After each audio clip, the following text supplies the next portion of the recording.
Picture an Imperial Fist, and what do you see? No, not a big block of cheese. Cheddar has no place in this video. If you put your mouldy cow juice obsession aside for a moment, it's probably a stoic defender of humanity. The Praetorians of Terra. All but godlike ability in erecting and defending fortifications. Emotionless space marines who can withstand any trauma and get the job done. If so, you've been sucked in by their PR. They're not any of those things. Well, aside from being Praetorians. But that's because the Roman Praetorian Guard were just as likely to kill the Emperor that they were paid to protect as they were defend him. Hardly a ringing endorsement. Hi, I'm Scoff, and this is Scoff's Law. Today we shall mostly be insulting the Imperial Fists in a series I like to call I'm insulting your army till you remember it's funny. 40k is satire. Quick warning, if you want to read the excellent Malodrax or pretty good Conquest Apocalypse, I will have spoilers here, though we'll keep the big secret from Apocalypse out of it. I also, technically, have spoilers for Conquest Fists of Terra, but it's hard to spoil something that is so rotten it may as well be worshipping Nurgle. If you like the Fists and want to keep it that way, don't read that book. And this series is based on 40k. 30k, War of the Beast, etc. shall be future videos. Now, on with the insulting. We start by hitting them where it hurts. They're utterly useless attempts at defending anything. Honestly, they couldn't fortify cereal. Guia was a world that the Fists had pledged to protect millennia ago, which was Gaia's first stupid mistake. Its second was that it had a constant Imperial Fist presence, though admittedly only a few marines at any given time. You'd think, after millennia of Imperial Fists being on the planet, that it would be a well-defended fortress world. You'd think wrong. Even before any problems, Gaia's workers frequently died to plants. No, not plant machinery, just plants. Something us humans of the third millennium have gotten depressingly good at killing off, but is seemingly beyond the Sons of Dawn. That's before the brown stuff hits the spinny stuff, though. Meet the idiot, Sergeant Torgan, whose hatred for humanity is only matched by his unbelievable incompetence. This man is on Gaia to protect it. So has he fortified the hives? Has he protected vital infrastructure? Has he made it so he, and his squad, are essentially bulwarks against any rebellion or invading force? Or has he spent his entire existence daydreaming about ending humanity, and doing absolutely bloody nothing? If you've been paying attention, you'll know it's option 2. He moans that miners have a cushy life, protected by the Imperial Fists. He moans that the Lords are outraged by the Mechanicus' suggestion that workers get turned into servitors.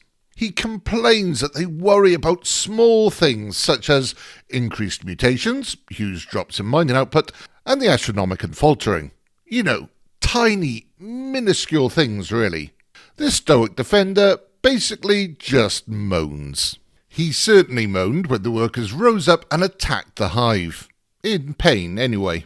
When they took out a few of his men, helped by the fact that the workers had minor pickaxes, whereas the marines seemed to forget to bring melee weapons. Presumably, they were just planning on fisting them. Damn it! I promised myself I wouldn't make a fisting joke. He certainly moaned, internally, when the psyker in the group puppeteered him into killing the rest of his squad. A psyker he recognised as a psyker, but didn't bother doing anything about. He didn't moan after that, mostly because he was dead. Not sure who would claim his soul after, though. Even Slanesh wouldn't want that level of moaning from a fist. Okay, no more fist jokes. I must resist. But that's just one idiot. The Imperial Fist then sent a company to find out what happened to their marines. Surely these can't be so useless. Oh, they can. I'll do you a favour and skip over our introduction to them, which involves some of the most painful dialogue I have ever had the misfortune of reading. Did I mention don't read this book? I feel it should be stressed, which is a pity, as another Mike Brooks book I read, Shroud of Night, was excellent. Instead, I'll skip right to their landing. They land. The captain walks off the ship. The captain's head explodes from a sniper. A good start. Of the 2 Imperial Fists in charge of defending this world, both have died on their first engagement. It doesn't get any better. The Imperial Fists, or the book for that matter. The librarian eventually catches the sniper. Does he question her to get some leads? No. He channels his fists of fury, rips off her head, then immediately complains that they don't know what's going on. These geniuses look at 3 armed miners, worm logos, and a being called Father, and mutants that look exceedingly similar to Gene Stealers, and decide it must be chaos. I know. We, as connoisseurs of the grim dark, know far more than the characters in 40k do. But a block of Edam cheese knows more than these Imperial Fists seem to. In the Malodrax book, Lysander claims the Fists are taught about killing all kinds of Xenos, so as to be better killers of them. Unfortunately, Fist of the Imperium is calling Lysander a liar. Which, to be fair, he is. But we'll get to that. Do they, at least, manage to fortify the hive? Hell no!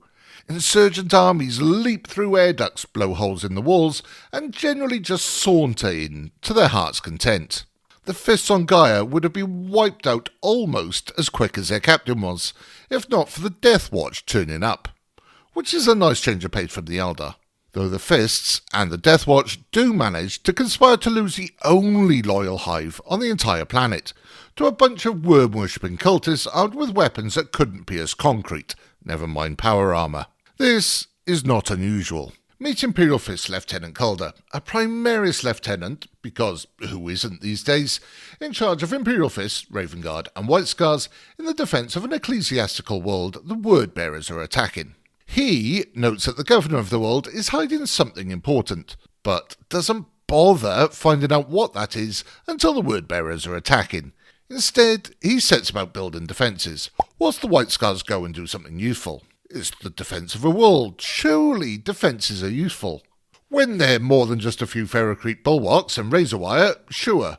But as the White Scars and Raven Guard bought the Lieutenant days extra to fortify the planet, at the cost of their own lives, he spent it doing precisely diddly squat of use. He may as well have spent it manicuring those all-important fists for all the use he was. Just as the Word-Bearers attack, he finds out the secret that the governor is hiding, and realises what few defences he did pull his thumb out of his arse, or fingers away from the manicurist, long enough to erect, are mostly pointless. But some were in the right place. So what tactical wizardry did the Word-Bearers have to use to overcome them? Was it a plan so carefully constructed only Tzeentch could have come up with it? Did they have to fight so hard Khorne would be proud? Or be so hard Slaanesh would be? No, they just flew one gunship straight into them. One. That's it. That's all it took. The only reason that the Fists weren't wiped out to a man was because of the remaining White Scars turning up at just the right moment. The secret, I'm trying not to give it away, pulling the Lieutenant's literal arse from the proverbial fire. And let's not forget sheer word-bearer incompetence and cowardice. Then there's Chaplain Storm, man in a spaceport, the first area that the Fists fortified back on Guia. Cult infiltrators, substantial strength. Must have got in through a crawlway or pipe we didn't see. The great fortifiers undone yet again, by things they could have found by simply putting a bit of effort in. Presumably they were all too busy at the manicurist. But these are relative no-mark characters. Much as a lieutenant that had met both Dawn and Guilliman could be called a no-mark. How about the much-vaunted captain of the first, Lysander? Well, after fortifying a ship's engine against Iron Warrior's attack, that engine turned into a dance floor full of demons. Yes, that was a weird sentence to say. A dance floor that he quickly fell on with as much grace as me hitting the dance floor after 10 beers, along with the other members of the First Company. That's Lysander hitting the dance floor with other members of the First Company, not me. I'd need a lot more than 10 beers if I want to spend time with them. He then stands there as the Iron Warriors walk up, slap him unconscious, and haul him and his squad off. He was probably just confused by there not being a wall to hide behind. Sorry, I mean fortify. These are the Marines that meant to be the truest defenders of Terra.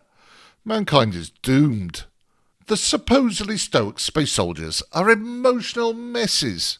We met Sergeant Money earlier, but, as with his lack of defences, he's far from the only one. If the Imperial Fists had it their way, they wouldn't have to defend humanity, because there would be no more humanity. Or, as the, we're told, uber-empathic librarian Lidoran says, "We do not care about your politics. We do not care about you." Or maybe the Chaplain's Thorn. We could have glassed your planet. We have not ruled it out.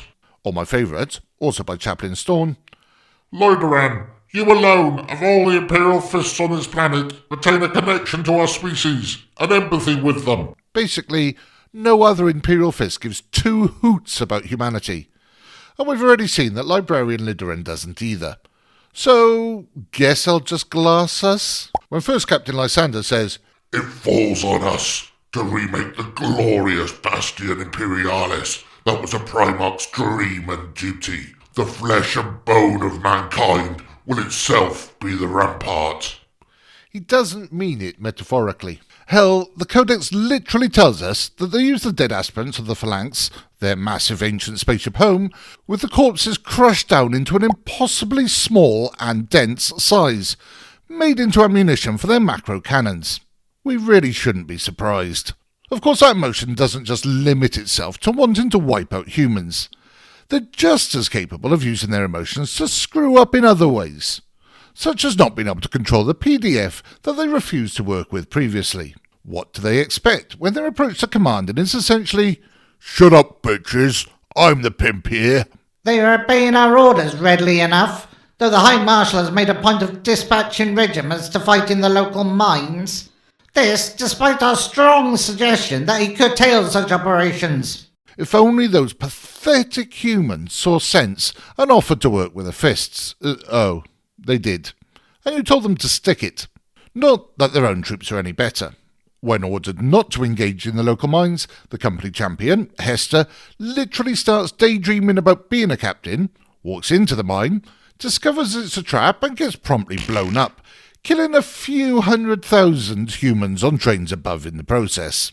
If you think that was unique, the librarian that ordered him not to go in there falls for literally the same trap a couple of chapters later. But what can you expect from a chapter where the first captain, and marked as future chapter master, is so worried about saving his squad mates that he does deals with demons to make that happen?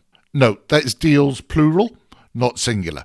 And he hides all this from the chaplains when he is eventually saved, telling himself that his hatred and anger kept him immune from corruption. If only there was an angry god, one that corrupted via hatred and anger. He'd be the exception, though. The rest would have fallen to Slaanesh, if they haven't already. The Codex notes that all Imperial Fists have to constantly wrestle with their pride. I quote, "The Ultramarines recognise the passion all Imperial Fists keep under tight rein. The continued mortification is necessary, for pride has ever been the Imperial Fist's greatest weakness." Interestingly, it's also noted that ritualised dueling is an important part of the Imperial Fists for settling grievances. Now, what other chapter was famous for excessive pride and ritualised dueling? Couldn't get the hint? Let's go further. "Such has ever been the Imperial Fist's way, to strike where the enemy is strongest and hammer humiliation upon their broken bodies." If you're not getting Emperor's Children vibes, then I suggest you report to your nearest commissar for, education, and that ignored their obsessive use of the pain glove, a device designed to cause extreme pain and use as penance for even the smallest infraction, because of Dawn's belief that, again I'm quoting, "Pain burns away impurity and brings necessary clarity." Yeah, not Slaaneshi at all. Or there's the third company. I'll quote again from the Codex. With each battle won or lost, they edge closer to perfection. Though whether they will ever reach that hallowed state or die trying remains to be seen. So a chapter that has excessive pride, obsesses over defence, seeks perfection, and uses pain for clarity, that claims stoicism while secretly being full of ambition, and who considers themselves far above humans, and who are basically rubbish at all of it. Welcome to the Imperial Fists, the defenders of Terra, when they're not having their nails done. It's amazing that, unlike Guia, Terra still stands. Thanks for watching. Next on the list is everyone's favourite gothic vampire poets, so subscribe if you want to watch that. Though I may do a video on how the Imperial Fists broke me first. We'll have to see.